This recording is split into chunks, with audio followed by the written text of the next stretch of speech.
শুভ সকাল বন্ধুরা, কেমন আছো তোমরা সবাই? আশা করছি খুব ভালো আছো এবং যে যার লক্ষ্য পূরণের দিকে ব্যস্ত এবং নিজেদের লক্ষ্য পূরণে এগিয়ে চলেছো। তো আজকের ভিডিওটা কোনো ব্লগ ভিডিও না, কোনো স্টাডি ব্লগ না। আজকের ভিডিওটা হচ্ছে ক্লার্কশিপ রিলেটেড কিছু কথা নিয়ে।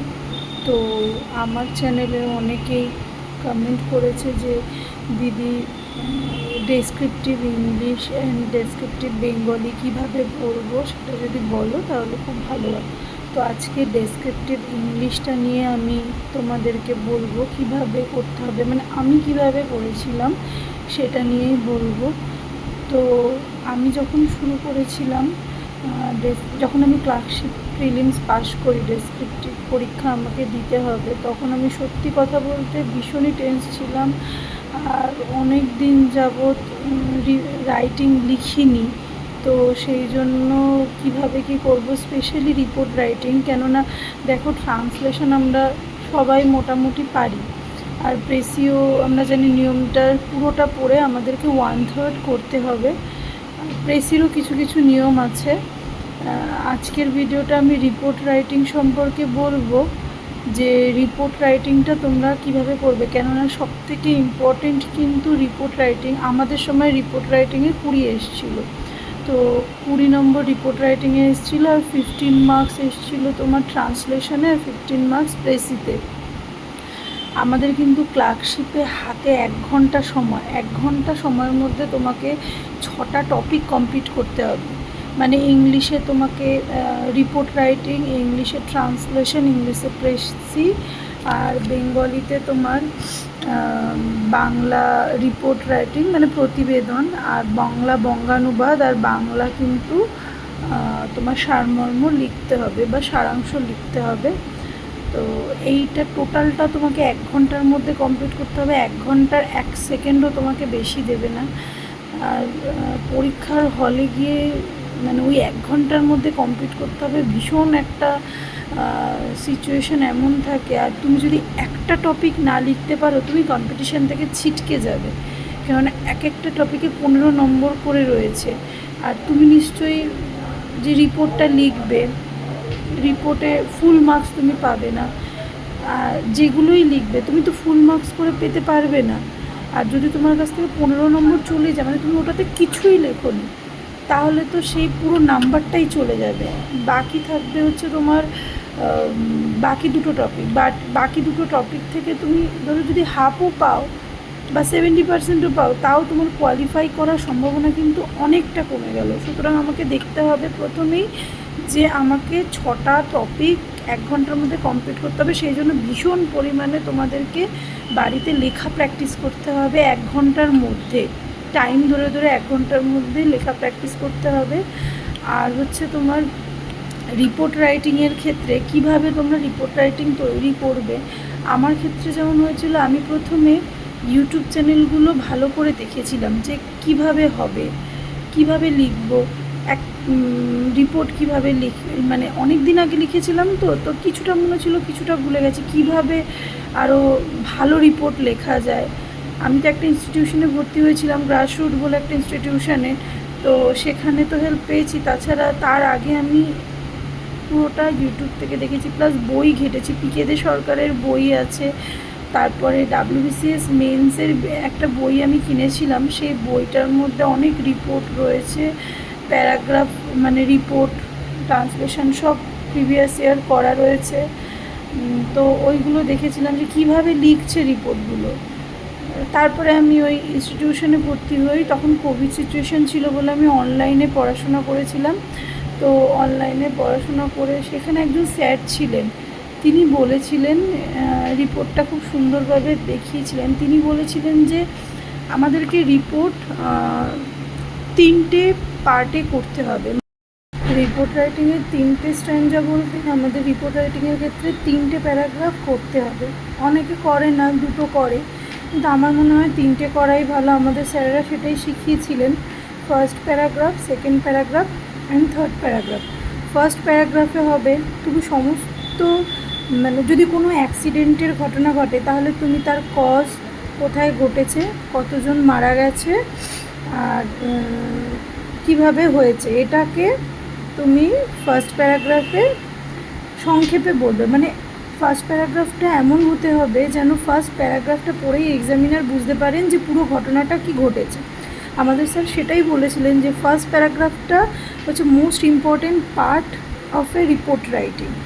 মানে এক্সামিনার যখন তোমার খাতা দেখবে প্রথম প্যারাগ্রাফটা পড়েই তিনি বুঝতে পারবেন যে এই স্টুডেন্টের লেখার কোয়ালিটিটা কীরকম। তো সেই জন্য ফার্স্ট প্যারাগ্রাফটা অ্যাক্সিডেন্টের ক্ষেত্রে এরকম হতে হবে। আর সেকেন্ড প্যারাগ্রাফেই তুমি ফার্স্ট প্যারাগ্রাফটাকে ব্রিফলিভাবে বলবে, কারণটাকে ইলাবোরেট করবে। আর থার্ড প্যারাগ্রাফে হবে কম্পেনসেশন, কোনো মুখ্যমন্ত্রী আসলেন বা প্রাইম মিনিস্টার আসলেন বা রেলওয়ের কোনো বড় অফিসার বা কোনো বড় অফিসার এসে কম্পেনসেশন দিয়েছে, তো সেইটা নিয়ে থার্ড প্যারাগ্রাফে হবে। তো আমি এইভাবে রিপোর্ট রাইটিং করি। আর রিপোর্ট রাইটিংয়ের ক্ষেত্রে কিছু গুরুত্বপূর্ণ টার্ম ইউজ যদি করা হয় তাহলে সেই ক্ষেত্রে তোমার রিপোর্ট রাইটিংটা আরও উন্নত হয়, মানে কোয়ালিটিটা খুব ভালো হয়। কী কী ওয়ার্ড ব্যবহার করতে হয়, তোমরা নিউজ পেপার দেখলে, মানে নিউজ পেপার যদি ফলো করো তাহলে সেখান থেকে ওয়ার্ড নিয়ে, মানে আমাদের রিপোর্ট রাইটিংয়ের ক্ষেত্রে কিন্তু স্যার সবসময় বলতেন যে নিউজ পেপারটাকে ফলো করা উচিত। নিউজ পেপারটা তুমি দেখলেই বুঝতে পারবে ওখানে কী কী স্পেশাল ওয়ার্ডগুলো নেওয়া হয়েছে, সেই কিওয়ার্ডগুলো তুমি নিয়ে নেবে। যেমন কোনো কেউ মারা গেছে, তার ফ্যামিলিকে কম্পেনসেশন দেওয়া হবে, তো টু দ্য নেক্সট কিন টু দ্য ডিসিজড বললে সেইটা একটু ভালো লাগে। তারপর সুইং ইনটু পুলিশ যখন জোর কদমে উদ্ধার কার্য করে সেই ক্ষেত্রে সুইং ইনটুটা, এইরকম ওয়ার্ডগুলো কিওয়ার্ডগুলো, কম্পেনসেশনের একটা কিওয়ার্ড খুব ব্যবহার করে নিউজ পেপার, সেটা এখন আমার মনে পড়ছে না, ওটা আমার খাতায় নোট করা আছে, দেখে পরে বলবো তোমাদের। এই ধরনের কিওয়ার্ডগুলো আমি ইউজ করেছিলাম। তো খুবই তোমাদের লেখার মানটা খুবই বেশি হবে, এতে নাম্বারটা অনেক ক্যারি করা যাবে। কিন্তু রিপোর্ট রাইটিং বেশি বড় করলে চলবে না, যত ছোট ভাবে তুমি করতে পারবে তত সেই লেখার তোমার মানটা আরও উন্নত হবে। আর নিউজ পেপারটাকে কিন্তু তোমাকে ফলো করতে হবে, নিউজ পেপারে কীভাবে লেখে। আর যেটা মোস্ট ইম্পর্ট্যান্ট হচ্ছে তুমি কারেন্ট টপিকগুলো নিয়ে নিজেই বাড়িতে মানে রিপোর্ট রাইটিং বানাতে শুরু করবে। মানে আমি যখন তৈরি করছিলাম তখন আমার এক দিদি সব টপিকগুলো বলেছিল যে কারেন্ট কোন টপিক হচ্ছে সেগুলো নিয়ে কিন্তু তুমি তৈরি করো। সেই দিদিও ক্লার্কশিপে চাকরি করে, সেই দিদি সেক্রেটারিয়েটে রয়েছে, তো সেই দিদি আমাকে অনেক প্রিপারেশনে সাহায্য করেছিল। তো আমি কি করেছিলাম, রিসেন্ট যে সমস্ত ঘটনা, ধরো বন্যা, ট্রেন অ্যাক্সিডেন্ট, কয়েকটা পরপর ট্রেন অ্যাক্সিডেন্ট হয়েছে, তোমরা সেগুলোকেও করতে পারো। তারপরে এখন ওয়েস্ট বেঙ্গলে অনেক বন্যা হচ্ছে, তো এই সব নিয়ে। তারপরে সেই সময় আমার পরীক্ষার সময় কেরালায় ধস হয়েছিল, সেই সব নিয়ে আমি করেছিলাম। তো এইগুলো টপিকগুলোকে প্রথমে বেছে নিয়েছিলাম, তারপরে সেই টপিকগুলো নিয়ে আমি আমার নোটসটা তৈরি করেছি। মানে রিপোর্ট লিখতাম, সেই দিদিকে দেখাতাম বা যে স্যারের কাছে পড়তাম সেই স্যারকে দিয়ে চেক করাতাম যে লেখাটা ভালো হচ্ছে নাকি, কোন জিনিসটা ঠিক করতে হবে, তো সেইভাবে করতাম। তবে রিপোর্ট রাইটিং কী বলো তো, যেহেতু তোমার 1 ঘন্টা সময়, তুমি ওই পরীক্ষার হলে গিয়ে ভেবে লিখতে কিন্তু পারবে না। তো কিছুটা তুমি লেখাটা অভ্যাস করে যাবে, কিন্তু কিছুটা কয়েকটা রিপোর্ট তোমাকে মুখস্থ করে যেতেই হবে, যাতে আমার আসলেই আমি পেরে যেতে পারি। হয়তো পয়েন্টসগুলো আলাদা দেবে, আমাদের ক্ষেত্রে কিন্তু কোনো পয়েন্টস দেয়নি। এইটা একটা ইম্পর্টেন্ট কথা যে আমরা যখন রিপোর্ট রাইটিং করি আমাদের ক্ষেত্রে কিন্তু রিপোর্ট রাইটিংয়ে কোনো পয়েন্টস দেয়নি। আগের বছর দিয়েছিল কিন্তু আমাদের সময় দেয়নি। তো পয়েন্টস না দিলে তুমি যে রিপোর্টটা মুখস্থ করে গেছো, ধরো ফায়ার অ্যাক্সিডেন্ট মুখস্থ করে গেছো, ফায়ার অ্যাক্সিডেন্ট চলে এসছে, তুমি ওটাকেও লিখে দিতে পারবে প্লেসগুলো চেঞ্জ করে। তো এইটাতে তোমাদের খুব উপকার হবে। কিন্তু কয়েকটা মুখস্থ করতে পারে। কোভিড রিলেটেড রিপোর্টগুলো প্রথম যে স্টার্টিংটা ওগুলো আমি করেছিলাম, মানে প্রত্যেকটা রিপোর্টে একই রকম রেখেছিলাম, সেরকম আমার কাছে আমি ভাষা তৈরি করে নিয়েছিলাম। আমি যে স্যারের কাছে পড়তাম তিনিও কয়েকটা দিয়েছিলেন, তো সেই কোভিড রিলেটেড রিপোর্টগুলোতে আমি প্রথম স্টার্টিংটাই ওই রকম করতাম।